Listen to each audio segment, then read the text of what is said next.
and welcome to Stories of Scotland, a podcast where I, Jenny, and I, Annie, take a winding path through the history of Scotland to find stories which have fallen by the wayside of the motorway of time.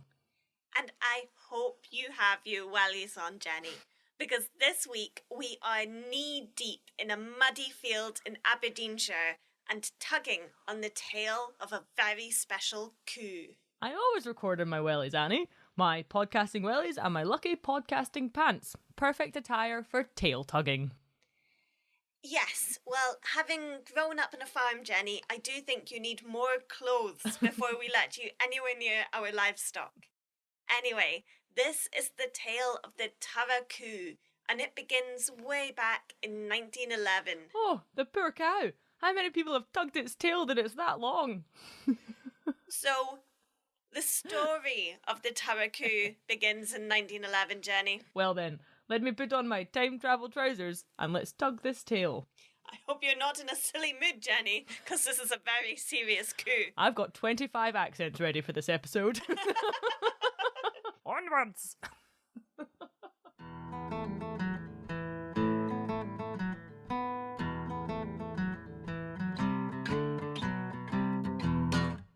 So this is a story of resistance, community and inciting change, and it takes place in a rural town in Aberdeenshire called Turriff. Or, as the locals more commonly call it, Turra. This is the Doric for the name of the town. Doric is the northeastern variation of the Scots language, which is, alongside Gaelic, an indigenous language of Scotland. It is most commonly spoken in the Aberdeenshire area, and the wee town of Turra is deep in this Doric-speaking region. Yes, that's one of the things I love about the Scots language, is that you get so many regional variations of it that sound so completely different. And back to Turriff, it currently has a population of about 5,000 people, but the 1911 census shows the population was recorded to be about 2,346 people back then. About? Or exactly? Precisely, Jenny. The census does not mess around. But seriously, those people are very serious and they do not take kindly to you messing up their numbers. Well, the census is a really good snapshot of just one night, isn't it? just one night in time. One night in Turra. Now, many of these 2,346 people on the census were farmers and worked the soils of the northeast to support themselves and their families, and indeed the belly of Britain. Scotland depended on its farmers to be fed. And Robert Paterson was one of these farmers. Born in 1867, he was raised in a family of adopted vampires. Wait, what? Oh, wrong Pats. Our Robert was raised in a family of 7 children and grew up on his mother's dairy farm. When he was young, he would deliver milk all around the town and was a familiar face to all in the tight-knit community.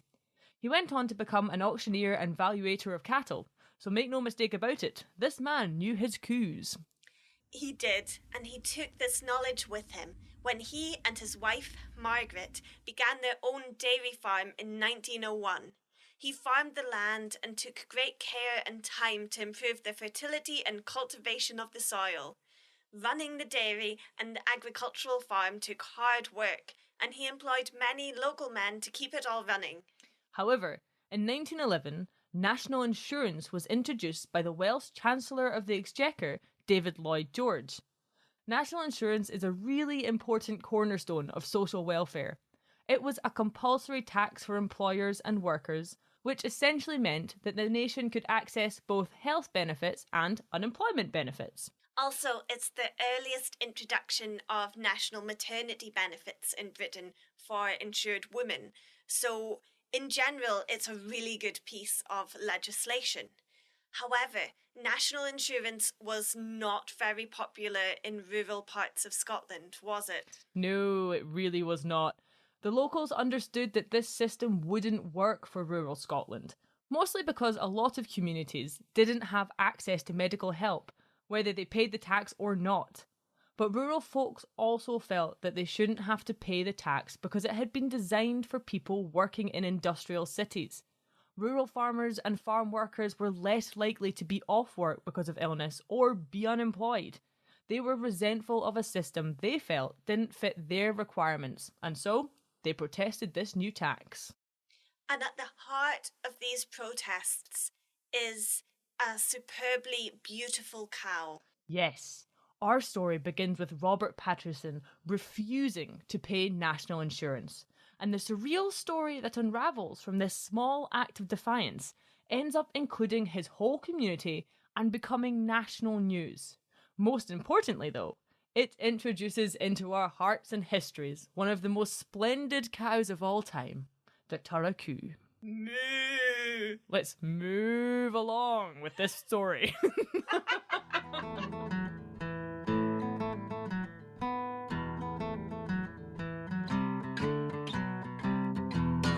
So, our tale begins in 1913 with Robert Paterson protesting this national insurance tax for the men he employs on his farm.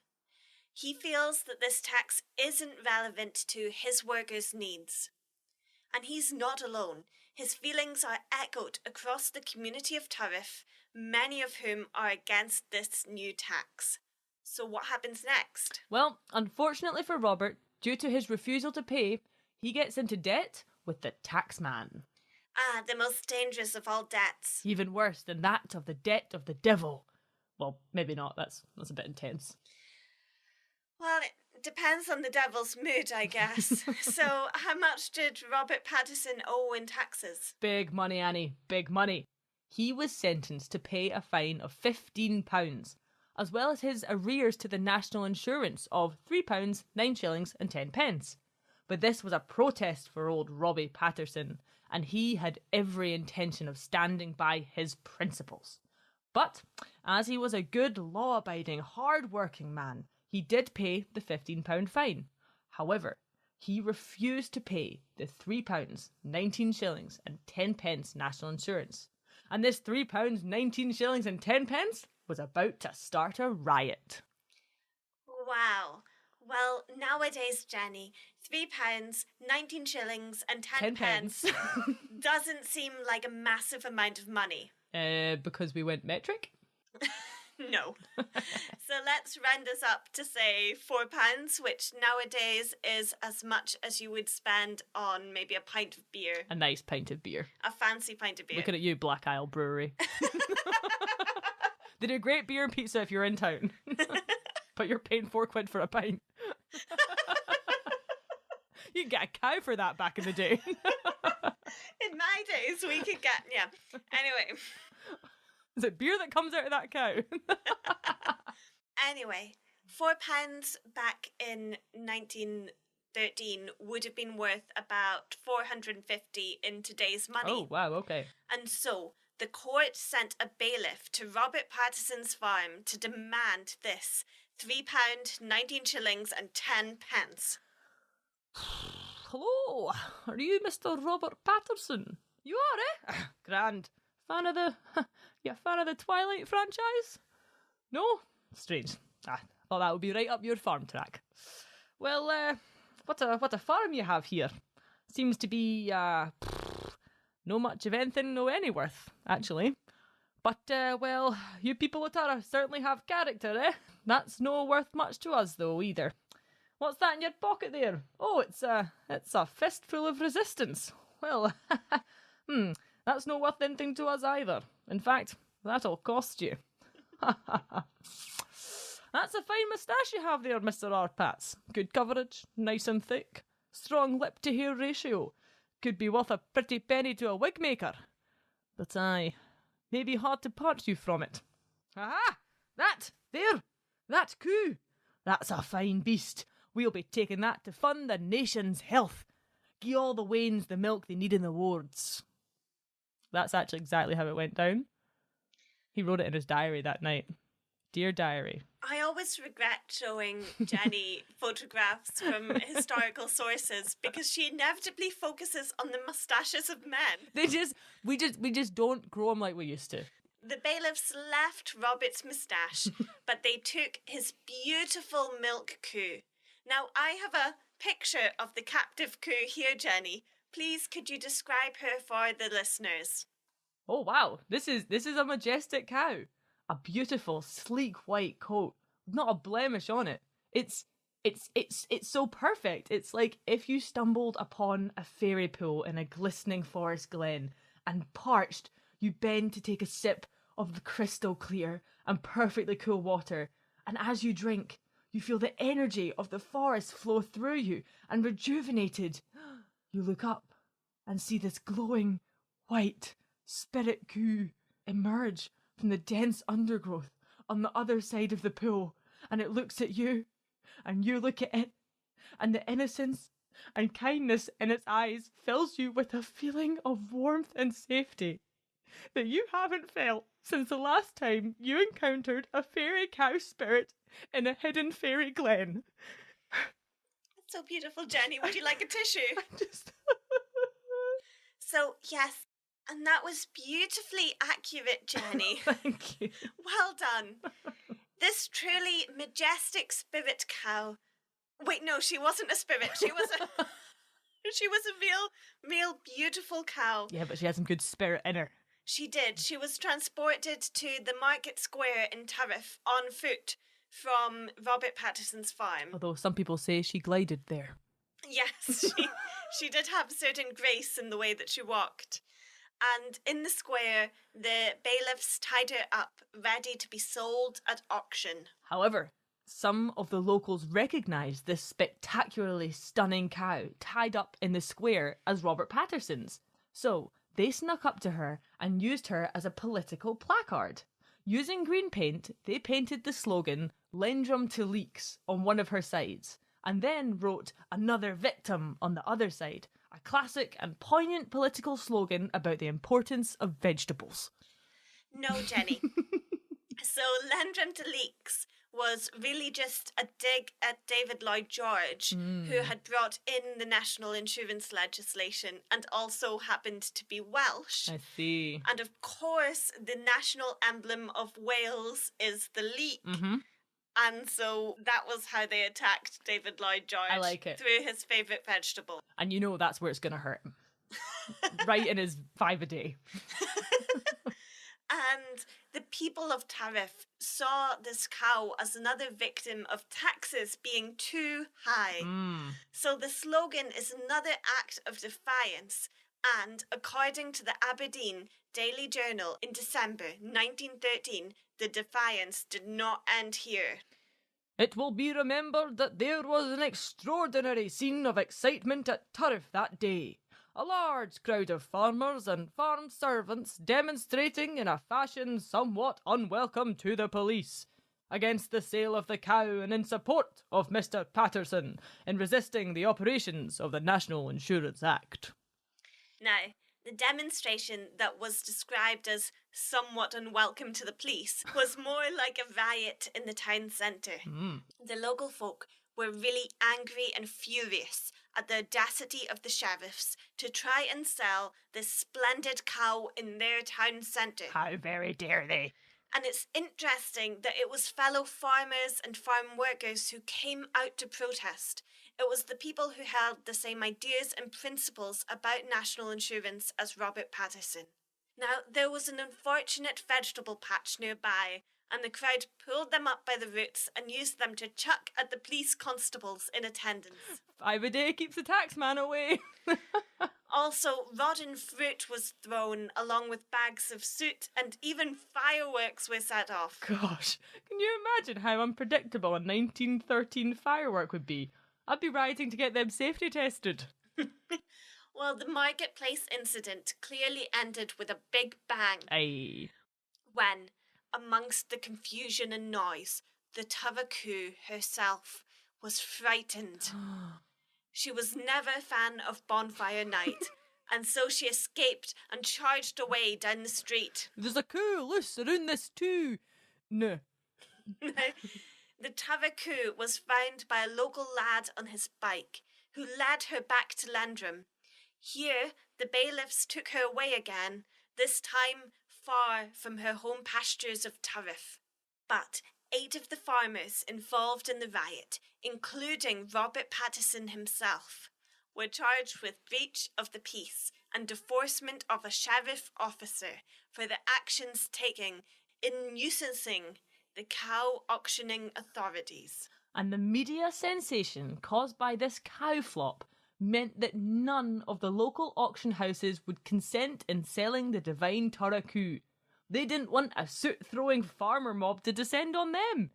The poor Turra Coo was in limbo. She needed to be sold so that the government could get its national insurance payments, but no one was willing to sell her. We will find out what happens to the Turra Coo, but first, we must hear about the trial of the people accused of breaching the peace. Let's meet the cow hustlers. Woo! Moo! Don't milk it, Jenny.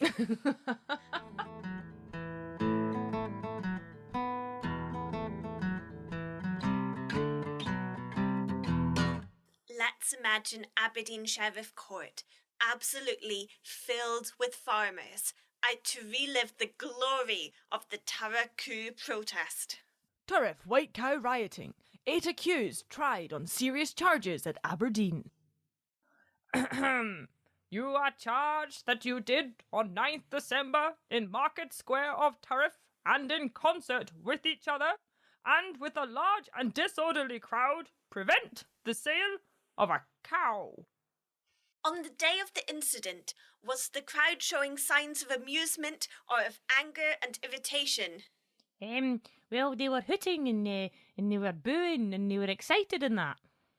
And in your view, what caused the cow to run? Well, it was that dodgy firework. Also, someone cut the rope. That probably had something to do with it. There was no demonstration at all until after the cow had run away and was making her way down the square? Well, some firecrackers were put off and the crowd were hooting and booing. Whenever the cow appeared, the crowd began to shout. Now, importantly, was there cheering and hurrahing? Oh, well, there might have been cheering, aye. Was it true that those ahead of the cow were trying to get clear in case the cow charged? No, she was a very quiet coo. She can tell the difference between a taxman and a farmer, you see. When was the rope cut? Oh, I didn't see when the rope was cut. Was it not the case that there was a great deal of hurrahing by people who were there enjoying the sport? Yes, that was the case, yes. And did this frighten the cow? Oh, well, there's no question that the coo was frightened by the general commotion, yeah. Did any small firework go off near her tail? Can't you tell? Did a big rocket go off after the cow left the square? Either at that time or immediately after that time. Were the crowd there for the purpose of making fun of the law and bringing it into contempt? The witness can't speak to that. How could he? Was Robert Paterson heard saying anything suspicious? Well, he did say that if the coo had happened to wander back to Lendrum Farm, that he would feed her with all the other coos. Also that he was thirsting for blood. Now, he did not say that he was thirsting for blood. Well, you weren't there, so you didn't know, do you? But everything else that we've just read was actually said in the Turra Coo trial. Other statements told us that the crowd howled like lunatics with a hostile attitude. The crowd were chanting that the authorities would learn best to bide at home than come out and sell coos. They prodded the cow on with a walking stick, but no witness could identify the walking stick. However, it was highlighted that no windows were broken and not a hat was knocked off her head. The most dangerous act, let me tell you, right, the most dangerous act was an egg. It was an egg in the eye. And whenever the egg in the eye was mentioned, the whole court burst out laughing. You can tell it was him that got the egg in the eye, and he is still bitter about that. The newspaper reporting it seemed really gleeful to mention whenever the whole court burst out laughing. Oh, I'd love to have been there. But all men denied any damage or involvement in criminal activity. And because the case was so strange, and possibly because there were quite so many farmers in the gallery, the defendants were given the sentences of not proven. Woo! As there was a lack of evidence, which is almost as good as innocent. So not proven in Scots law is really an acquittal, just like not guilty, whilst subtly suggesting that the defendant could possibly be a little bit guilty. Just a tad guilty. You're no utterly innocent. They just can't really tell what has happened because there was such a big crowd and, of course, a runaway cow. But it means that our man, Robert Paterson, and all of his pals can keep their good reputations. Yay!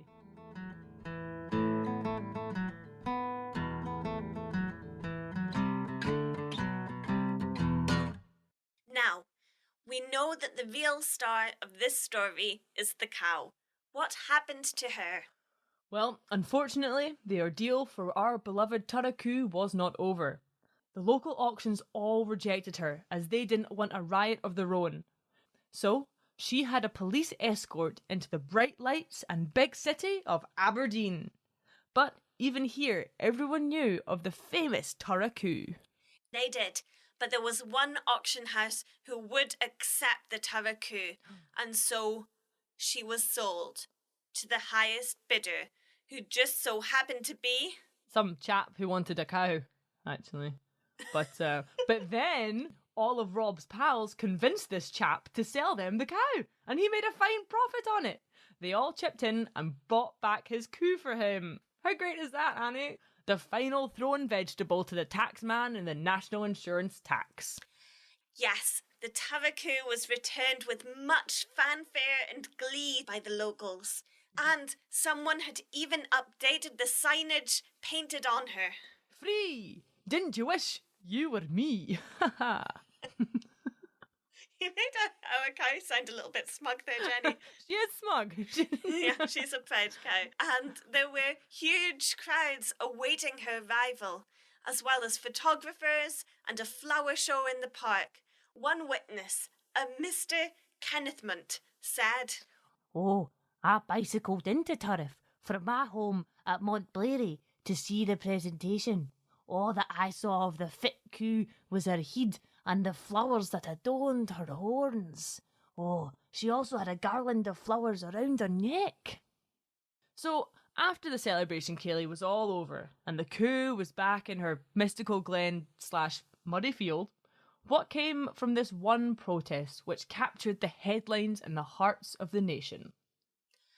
Well, unfortunately, Jenny, not very much at all. Oh. Because as you and I know, national insurance is still universally paid across the UK. Mm-hmm. And this goes to our very important and precious national health services, pensions and maternity cover. But the Turra Coo protest did help highlight the different requirements of the rural community, which is a really good thing. Also, the government was already putting in place some positive responses to the lack of healthcare provisions in the Highlands and some parts of rural Scotland. An example of this would be the Highlands and Islands Medical Service, launched in 1913. Now, this supported Highland communities and distributed more medical professionals across parts of rural Scotland, even getting a nurse out to the remote island of St Kilda. Ah, so we see here one man's protest against the entire British government, bringing about, quite predictably, minimal change for him and his community. But his one small act of defiance resonated with all those who felt forgotten and forced into a system which wasn't built for them. Through their community action, unrest, and one majestic cow, the concerns of rural healthcare were amplified across the nation. Yes, I really love the story of the Turra Coo, partly because I'm really interested in the history of rights and protest, and I think that the Turra Coo demonstration is comparable to when we discussed the Radical War. This is because the demonstration itself didn't bring about any immediate change. However, it raised the voices of a collective to bring about a broader awareness of the issues that they were facing, and it did eventually lead to systematic change. And ultimately, this national insurance that we pay is for our National Health Service, our NHS, which is by far one of the most important and treasured institutions that we have. I completely agree with you. And what we learn from the history of protests is that the good guys are those that tend to fall on the side of progression. So if we need to paint anything on Caius nowadays, it has to be protect the NHS. Or Robert Paterson's a vampire, hide your kids. He's not a vampire, he's a long dead farmer, Jenny. That's the thing with vampires, Annie. They never die. He went on to become one of the biggest names in Hollywood. You know, Robert Patterson isn't even a vampire. That's Edward Cullen.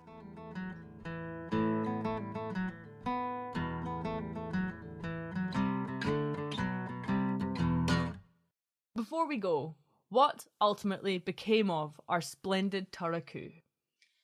The Turra Coo lived a long and happy life. She even went on to have a family of her own. Did she get maternity cover for that? Maternity cover.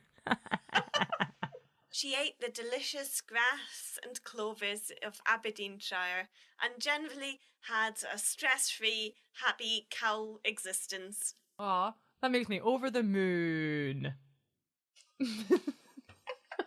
Why did the Turra Coo jump over the moon? Just avoid national insurance tax? Yes!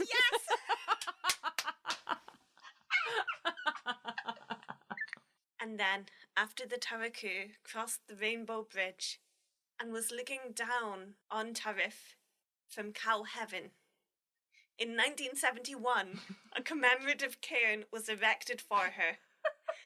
And then, in 2010, they built a statue of her in the town centre. Yes! Annie, we have got to go and visit this. And there's also some brilliant Turra Coo memorabilia out there and some wonderful poetry dedicated to her, such as this one by T.L. Morrison, who lived in Inverness and wrote in 1914, Oh, Turra Coo, oh, Turra Coo, your like we never saw.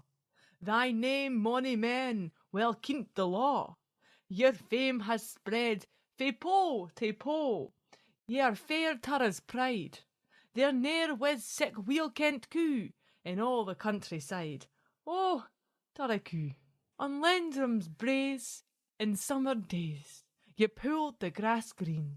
But since that time on Turra Square ye rowdy sights seen, and thy white bide-born names sarcastic we'll alloo, and they're engraven on our minds, and on the sheriff's too. Oh, Turra Coo, we stood around you on the square the day they tried the sale. You took notion in your heed, and fairly turned tail. And Drachlaw, oh, I see him yet, a rocket in his hand. He cried, boo-hoo, and after you, we all his micht he ran. Oh, Turra Coo. The sequel to this tale was heard in Aberdeen, not proven was the verdict, and there's bonnets there on the green. Lang may ye roam, all your new hame, amidst clovery pastures too, for nothing in the bovine race ever matched you, Turra Coo. Thank you so much for listening to this episode of Stories of Scotland, and thank you to our new patrons as well, who have signed up to support us on our Patreon, Ariel and Catherine. If you'd also like to support us, then you can head over to patreon.com/Stories of Scotland. Annie and I will be taking a break from Stories of Scotland for a few weeks, as we are working on a really exciting big project for you all. And to ensure we can make this project as majestic as possible, we'll be putting all our energy towards that. Well, almost all of it. We will be adding some new content to our Patreon for those of you who have subscribed. So if you'd like to keep hearing our lovely-ish voices in your ears, then please do sign up to get access to more content. You can also support us by leaving us a wee review wherever you listen to your podcasts, and follow us on Facebook, Instagram and Twitter to keep up with our big project and other bits and bobs as we go along. The reviews are my favourite point of the day. I absolutely love reading them when they come in, and they just, they make doing this worthwhile. They do, and we've had some top quality ones. You guys give really thorough reviews. Thank you. Yes. We appreciate it. Slanjava. Slanjava.